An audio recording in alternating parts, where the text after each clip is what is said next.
Hey there, Twinfiknights. How's it going? My name's Alex, and welcome to this week's episode of... You know what? Never mind. The execs would never give me my own weekly web series. Kind of the crappiest employee ever. As you know, the PS4 launched this past Friday on the 15th. Fun fact. I was number 7 in line. Almost died in the process of getting this PS4, but worth it. Before we actually get started at looking inside the box, I did want to show you guys the actual box itself, because I was actually really surprised by how nice this box was. Let's have a look. So here's the front of the box.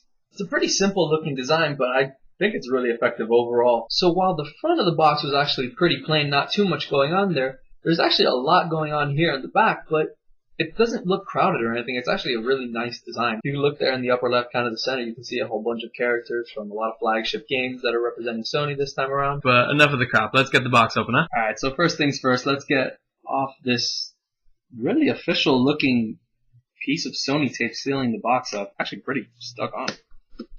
Oh god, don't want to rip the box. And oh god. Alright, well, this isn't going to work out as well as I wanted it to. Yeah, well, apparently I am really bad at this. Woo.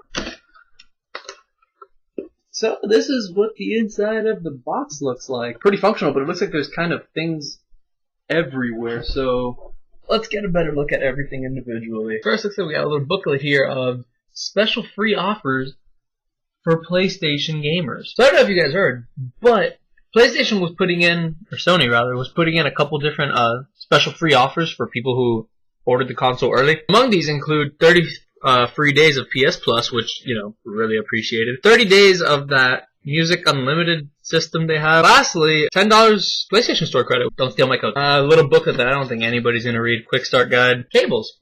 So I'm a fraud. I'll admit that this is not the first time I've opened this box. It's just the first chance that I've had to actually show it with you guys. My hand looks like I got the AC cable. Which isn't that short actually, which is pretty nice. 3 feet wide. I'm sorry, what am I smoking? Then what do we got here?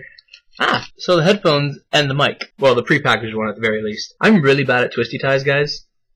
If you haven't figured that out just yet. So the mic is actually pretty decent. Here's the headpiece. Little clip to kind of hang on to your shirt here or something, or whatever you're wearing, and then what's this?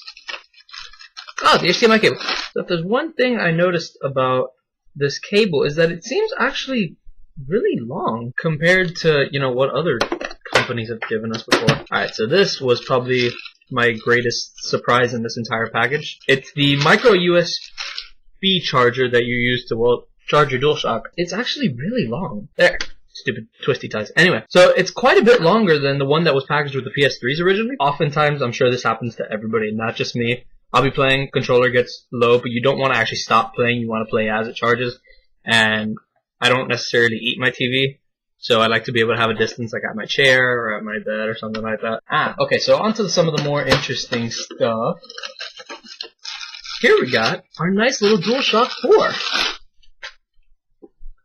So you guys have probably already seen this already, but, you know, why not look at it again? I absolutely love this controller.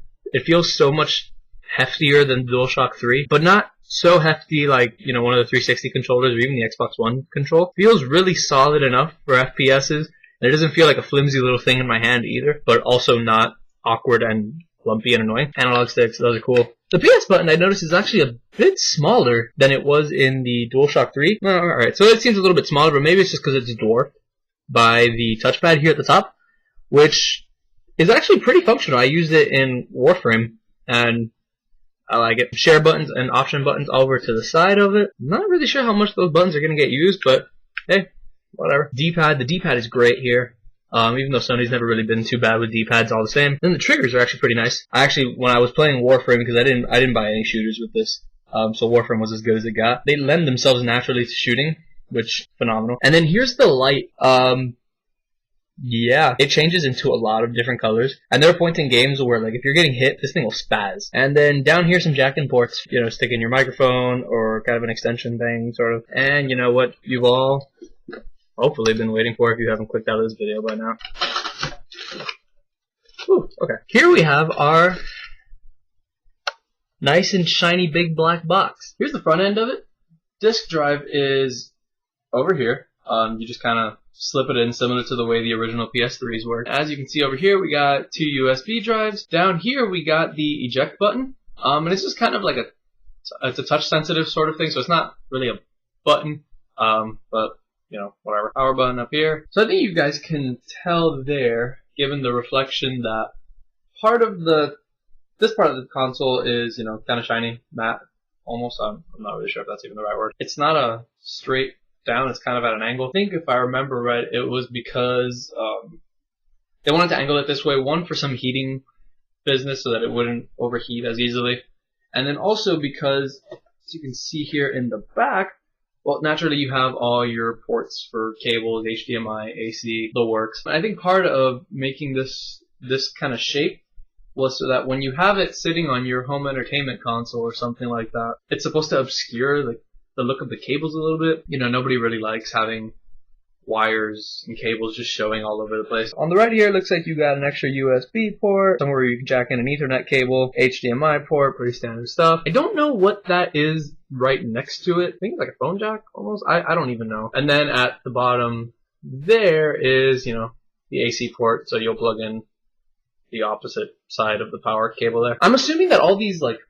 kind of holes and grooves and niches inside the back are to help with heating. I don't know if they serve a purpose other than that. I think it's kind of cool looking though. I never really looked at the bottom. But it looks like they put a nice little PS4 logo there and some stoppers because, you know, naturally this is going to be sitting on something from the bottom. Don't know what this is. So one of two things happen here. Either I broke my console early, or this is like some functional thing, because it kind of sticks out a little bit. I don't know if you can tell. Or it could just be another stopper. Yeah, you know what? Never mind. I'm stupid. This is a stopper. I can feel it kind of rubbery. So when this thing is on or on standby mode, it's another light, kind of like the one that's on your controller. It usually glows kind of like a white, sort of maybe a very light, faint blue. And on standby, I believe it's all orange. So that's pretty much all I got to show you. Hopefully you got a cool look at what's everything's in there if you haven't seen it already. It's a very nice, very elegant looking system. Curvature between the two bases gives it a nice look that obviously we haven't seen very much before. One thing I did notice is that the console, while it's definitely light, especially when compared to, you know, the original PS3 when it first came out, I remember it being marketed as being lighter than the slim PS3. I guess they're comparable in weight, but I would say that the PS4 is a little bit heavier than that. But for, you know, a first launch of the console, it's definitely a very light system. Part of me was almost hesitant to get launch systems because of the fact that there would probably become smaller and slimmer versions coming out over time. But I'm actually pretty satisfied with, you know, the size of the PS4. I don't feel like it's so heavy or so clunky that I'm going to want to upgrade it or, you know, downgrade size later on. But I really like it, and it's a great console from what I've tried so far. Other than that, guys, I hope you enjoyed walking through this with me. Remember, rate, comment, subscribe below. Happy gaming, Twinfiknights.